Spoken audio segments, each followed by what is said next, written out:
ரொம்ப நாளாவே வந்து என் மைண்ட்ல இருந்த ஒரு விஷயத்த வந்து இன்னைக்கு இவங்க சொல்ட்டாங்க. பொண்ணுங்கள இழுக்காம திட்டுறதுக்கு ஸ்ட்ராங்கா ஒரு வார்த்தை கூட இல்லையா? ஆனா இதையும் சொல்லிட்டு எபிசோட் 11ல பார்த்தீங்கன்னா, அப்படிங்கிற வேர்டையும் வந்து நீங்க யூஸ் பண்ணியிருக்கீங்க. அதுதான் கொஞ்சம் வலிக்குது. நம்ப ஒரு வாரமும் சொல்றது வந்து இந்த எபிசோட் டைட்டிலு, இந்த வாரம் உண்மையாவே இதுக்குன்னு ஒரு டீம் தனியா உட்காந்து யோசிச்சு தான் டைட்டில ரெடி பண்றாங்களோ அப்படிங்கிற அளவுக்கு வச்சிருந்தாங்க. காக்காவால பறந்துட்டே கக்கா போக முடியும். அண்ட் மட்டை அப்படின்னு சொல்லிட்டு வச்சிருப்பாங்க எபிசோட் 11க்கு. மட்டை அப்படின்னோன நமக்கு என்ன மீனிங் தோணும்? அப்படிதான் எனக்கும் தோணுச்சு. ஆனா அந்த எபிசோட் முடியறப்போ பார்த்தீங்கன்னா, அது டோட்டலா டிஃபரண்ட். அதாவது ஒரே பஞ்ச்ல மட்டை அப்படின்னு சொல்லி வச்சிருக்காங்க. சரி வாங்க இந்த வாரம் அந்த 3 எபிசோடையும் ஸ்டார்ட்டிங்ல இருந்து ரிவ்யூ பண்ணிடலாமா? எபிசோட் 10 பார்த்தீங்கன்னா, பல்லவி கிட்ட இருந்து தான் ஸ்டார்ட் பண்றாங்க. ஸோ அவங்களுக்கு இப்படி ஒரு சைடு இருக்கா? அப்படின்னு தான் நான் யோசிச்சேன். இது ஒரு கேஷுவலான சீன் மாரி தான் இருந்தது ஸ்டார்ட்டிங்ல.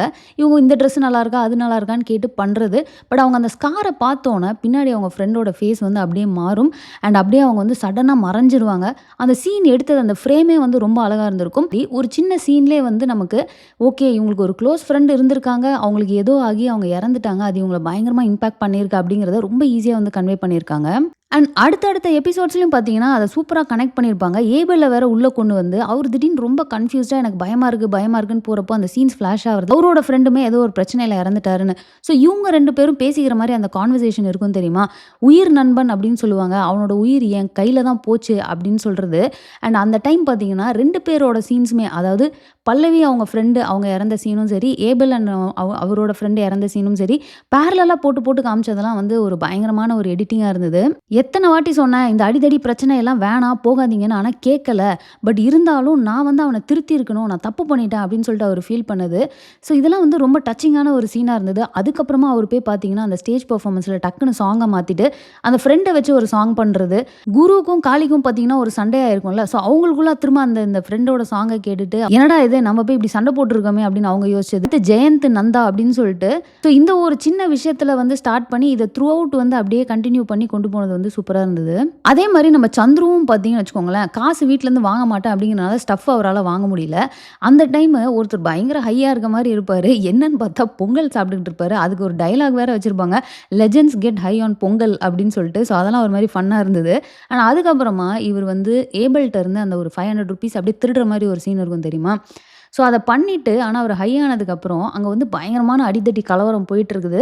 இவர் வந்து அப்படியே உட்கார்ந்து அத வேடிக்கை பார்க்குற மாரி இருக்கும். அண்ட் இவர் பக்கத்துல அந்த உடைஞ்ச கண்ணாடி இருக்கிறப்போ, அதுல அவரு பார்ப்பாரு. அந்த இடத்துல அவங்க அம்மா வந்துட்டு, "அந்த ஆளோட என்ன கம்பேர் பண்ணாதீங்க" அப்படின்னு சொல்லிட்டு, "நீ அத விட கேவலமா பண்ணிட்டு இருக்கியேடா" அப்படின்னு அவங்க அம்மா சொல்ற மாரி இவரு ஃபீல் பண்றது. அண்ட் இவரே ஒரு மாரி காரி அவர் மூஞ்சில துப்பிக்கிறது. இதெல்லாம் வந்து ரொம்ப ஒரு சூப்பரான சீனா இருந்தது. சந்துரு வந்து இன்னும் அண்டர்ஸ்டாண்ட் பண்ணிக்க முடியுது. அவருக்கு பண்றது தப்புன்னு தெரியுது. பட் இருந்தாலும் அடிக்ஷன் ஆயிருச்சு. அதுலேருந்து வெளியும் வர முடியல. அட் த சேம் டைம் அவருக்கு வீடு அது இதுன்னு சொல்லிட்டு எக்கச்சக்க பிரச்சனை. அவருக்கு சுத்தமா வந்து அந்த லைஃபே புடிக்கல அப்படிங்கிற மாரி தான் வந்து காட்டிட்டு இருக்காங்க. அதே மாரி அந்த பல்லவி அண்ட் அங்க இருக்கிற சார் அவங்களோட காம்பினேஷனுமே வந்து ரொம்ப அழகா வந்து கொண்டு போயிட்டு இருக்காங்க. ரொம்ப ஸ்லோவா. ஏன்னா வந்து போன எபிசோட்ஸ்ல பார்த்தீங்கன்னா, ஒரு காஃபி கூப்பிடணும்னு சொல்லிட்டு கடைசியில கூப்பிட்டு அவங்க போயிருக்க மாட்டாங்க.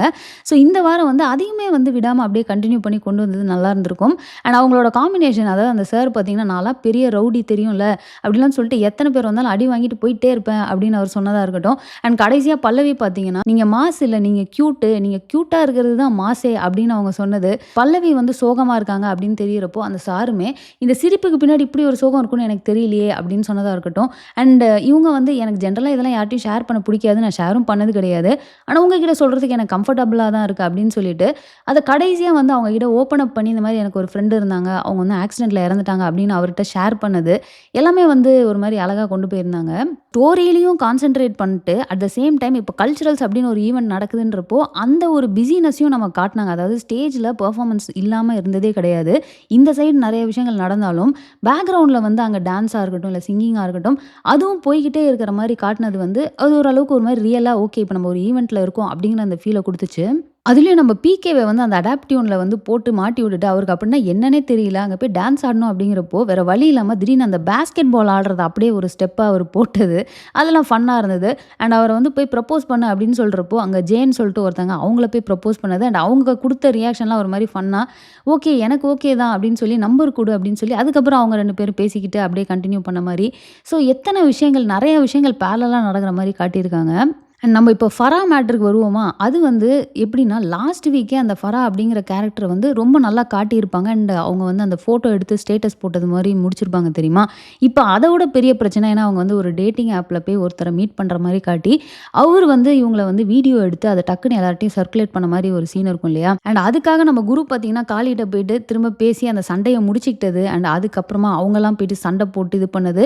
அண்ட் அதில அன்எக்ஸ்பெக்டட் என்னன்னா, நம்ம ஜெயந்த் கடைசியா ஒரே ஒரு பஞ்ச விட்டு ஒருத்தர படுக்க வச்சது. அண்ட் அதையும் அப்படியே நிறுத்தாம, ஜெயந்த் எந்த அளவுக்கு அப்செட் ஆகுறாரு, டெய்லி ஹாஸ்பிட்டல் போய் போய் பார்க்குறாரு அப்படின்னு சொல்லி காட்டுனது, அது எல்லாமே சூப்பரா இருந்ததுங்க. அண்ட் இன்ஃபேக்ட் ஃபினிஷிங்கில கூட பார்த்தீங்கன்னா, அந்த ஜெயந்த்ன்றவர் வந்து நமக்கு இப்ப எப்படி காட்டியிருப்பாங்கன்னா, எல்லாருமே அந்த ஸ்கூல்ல கலாய்க்கிற மாரி, அவர் வந்து ரொம்ப டம்மி பீஸ்ன்னு சொல்ற மாரி காட்டியிருப்பாங்க. பட் இவரு சோகமாயிட்டார் அப்படிங்கிறப்போ, அத்தன பேரும் சேர்ந்து இவர சியர் அப் பண்ணணும் அப்படிங்கிறதுக்காக அந்த ஒரு பாஸ்கெட் பால் மேட்ச விளையாடுற மாரி காட்டியிருப்பாங்க. அண்ட் கடைசியா அவருமே வந்து சிரிச்சிட்ட மாரி காட்டியிருப்பாங்க. ஸோ அந்த ஃப்ரெண்ட்ஷிப் வந்து அது ரொம்ப அழகா இருந்தது பார்க்கறதுக்கு. இந்த ஃபராவோட மேட்டர நமக்கு ஒரு டிஃப்ரெண்ட்டா காட்டியிருப்பாங்க தெரியுமா? அதாவது நம்ம குரு வந்து நான் வந்து கதை சொல்லப் போறேன் அப்படின்னு சொல்லிட்டு, இந்த இன்சிடென்ட்டயே வந்து டிஃப்ரெண்ட்டா அவரு ஒரு ஸ்க்ரீன் ப்ளே ரெடி பண்ணி அவர் சொல்லுவாரு தெரியுமா? ஸோ அது வந்து ஆடியன்ஸ்க்கான மெசேஜ். அண்ட் அதில எத்தன பேர் நீங்க நோட் பண்ணீங்கன்னு தெரியல. கீழ GCU வேற குரு சினிமேட்டிக் யூனிவர்ஸ் அப்படின்னு போட்டிருப்பாங்க. ஒரு பொண்ண ஏமாத்தி பழகுறதே தப்பு. அத வேற வீடியோ எடுத்து போட்டுருக்காங்க அப்படின்னு சொல்லிட்டு ஹீரோயின் என்ட்ரின்னு சொல்லி காட்டுனது. அப்போ நம்ம ரெஜினா அந்த இடத்துல வருவாங்க. நான் கூட கேஸ்ட்ல இத பார்த்தப்போ இவங்க என்ன கேமியோ ரோல் பண்ண போறாங்க அப்படின்னு யோசிச்சுட்டு இருந்தேன். பட் அவங்களுக்கு குடுத்தது ஒரு சின்ன ரோலா இருந்தாலுமே வந்து செம்மையா இருந்தது. அந்த ஹீரோயின் என்ட்ரிலயும் நீங்க பார்த்தீங்கன்னா, அந்த ஆட்டோ ஓனர்லேருந்து இறங்குற மாரி காட்டுவாங்க தெரியுமா? அந்த ஆட்டோக்கு பின்னாடியும் வாழு வாழ விடு அப்படின்னு சொல்லிட்டு, ஒரு சின்ன ஃப்ரேமா இருந்தாலும் அதிலயுமா நீங்க மெசேஜ் வைப்பீங்க அப்படின்னு சொல்லிட்டு ரொம்ப நெறைய யோசிச்சு அந்த டீம் ஒர்க் பண்ணியிருக்க மாரி தான் எனக்கு ஃபீல் ஆகுது. ஆனா அவங்க ஃபேஸ மறைச்சிட்டு வரப்போ கரெக்ட்டா அவ என்ன தப்பு பண்ணா? அவ எதுக்கு ஃபேஸ மறைக்கணும் அப்படின்னு சொல்லிட்டு அவங்க வந்து அத ரிமூவ் பண்ணது. நம்ம ரெஜினாவுமே பார்த்தீங்கன்னா வந்து 6 மணிக்கு மேல வீட்டுக்கு போங்க. ஷார்ட்ஸ் வந்து போடாதீங்க. அதனால தான் இது பண்ணுது. உங்க சேஃப்டின்னு சொல்லிட்டு எங்களே எத்தன நாளைக்கு தான் கண்ட்ரோல் பண்ணிட்டு இருப்பீங்க? அவன புடிச்சு உள்ள போடுங்க அப்படின்னு சொன்னது. அண்ட் அவனோட அப்பாட்ட போயிட்டு அங்கிள் நீங்க பேசாம புரொடெக்ஷன் போட்டுருக்கலாம் அப்படின்னு சொன்னது. ஸோ இந்த மாரி நெறைய விஷயங்கள் வந்து அங்க இருக்கும். அண்ட் நான் ஸ்டார்ட்டிங்ல சொன்ன மாரி, இந்த இடத்துல தான் வந்து அந்த ஸ்டோரிய எண்ட் பண்ணதுக்கு அப்புறமா நம்ம குரு வந்து பேசிட்டு இருப்பாரு தெரியுமா? ஏதாவது ஒரு கெட்ட வார்த்தை அந்த இடத்துல போடணும்டா அப்படிங்கிறப்போ இவங்களும் யோசிச்சு யோசிச்சு பார்க்குறாங்க. நம்ம வந்து ஒரு பொண்ணுக்காக தானே பேசுறோம். அது எப்படி நம்ம பொண்ணு சம்மந்தப்பட்ட வார்த்தைய வச்சு திட்ட முடியும்? வேற ஏதாவது வார்த்தை சொல்லுன்னு யோசிச்சுட்டு, என்னடா இது பொண்ண இழுக்காம திட்டுறதுக்கு ஸ்ட்ராங்கா ஒரு வார்த்தை கூட இல்ல அப்படின்னு அவங்க யோசிச்சது. அண்ட் லாஸ்ட்டா பார்த்தீங்கன்னா, ரெஜினாவோட அப்பாவே வந்து சரி நீ கேஸ குடு அப்படின்னு சொன்னது. அண்ட் இவங்களுக்குள்ளார வந்து ஆனா உண்மையில ஃபராவோட அப்பா அதெல்லாம் வேணாம் தானேடா சொல்ட்டாருன்றப்போ, பரவால்ல அத பார்த்து நமக்கு எவ்வளோ காண்டாச்சு. அப்ப ஆடியன்ஸும் காண்டாவாங்கல்ல அப்படின்னு ஒரு பாயிண்ட் வச்சது. நம்ம விபியும் பார்த்தீங்கன்னா, ஃபரா கிட்ட போயிட்டு இத நான் வந்து அட்ரஸ் பண்ணலாமா இன்னைக்கு காலையில அசெம்பிளில அந்த இடத்துல ஃபர்ஸ்ட் இந்த பசங்கலாம் சண்டை போடுறதுக்காக சஸ்பென்ஷன் வாங்கியிருக்காங்க அப்படிங்கிறதையும் சொல்லிட்டு, அட் த சேம் டைம் இந்த மாதிரி ஒரு பிரச்சனை வருது அப்படிங்கிறப்போ ஃப்ரெண்ட்ஸ் எல்லாம் சேர்ந்து அத ஒண்ணா வந்து டீல் பண்ணது வந்து ரொம்ப நல்ல விஷயமா இருந்தது அப்படின்னு சொல்லி அவங்கள அப்ரிஷியேட்டும் பண்ணியிருப்பாங்க. ஆல்சோ இந்த மாரி அடிச்சுக்கிறது, அந்த வயலன்ஸ் அப்படிங்கிறது வந்து எந்த விதத்திலயுமே வந்து ஒரு சொல்யூஷன் கிடையாது அப்படிங்கிறதையும் வந்து அவங்க சொல்லுவாங்க. அண்ட் நமக்கு அந்த மெசேஜ பார்த்தீங்கன்னா, ஜெயந்த் வந்து அந்த அளவுக்கு கோவப்பட்டு அடிச்சதுனால ஒரு பையன் படுத்து எனக்கு வாய்ஸே போயிருச்சு. அண்ட் அத வந்து ஜெயந்த எந்த அளவுக்கு இம்பாக்ட் பண்ணியிருக்கு அப்படிங்கிற எல்லாத்தையுமே நமக்கு காட்டி ஒரு சூப்பரான ஒரு மெசேஜும் குடுத்துருப்பாங்க. இது பார்த்தீங்கன்னா, வெறும் ஒருத்தர் 2 பேர ஃபோக்கஸ் பண்ணாம வாரம் வாரம் பார்த்தீங்கன்னா, ஒரு கேரக்டர பத்தி நமக்கு டீப்பா வந்து சொல்லிக்கிட்டே வராங்க. அடுத்த வாரம் வரைக்கும் வெயிட் பண்ணுவோம். என்ன நடக்குது அப்படிங்கிறத நெக்ஸ்ட் வீக்கான ரிவ்யூ வீடியோல உங்ககிட்ட சொல்றேன். ஸோ அவ்வளோதான். நீங்க ஆல்ரெடி பார்த்துட்டீங்க அப்படின்னா நீங்க என்ன ஃபீல் பண்றீங்க அப்படிங்கிறத மறக்காம கமெண்ட்ல போட்டுருங்க. அண்ட் இந்த வீடியோ நான் இதோட முடிச்சுக்கிறேன். இந்த வீடியோ உங்களுக்கு பிடிச்சிருந்தா லைக் பண்ணுங்க. உங்க ஃப்ரெண்ட்ஸ் எல்லாருமே ஷேர் பண்ணுங்க. மறக்காம சேனலை சப்ஸ்கிரைப் பண்ணி என்ன சப்போர்ட் பண்ணுங்க. தேங்க்ஸ் ஃபார் வாட்சிங். Bye by.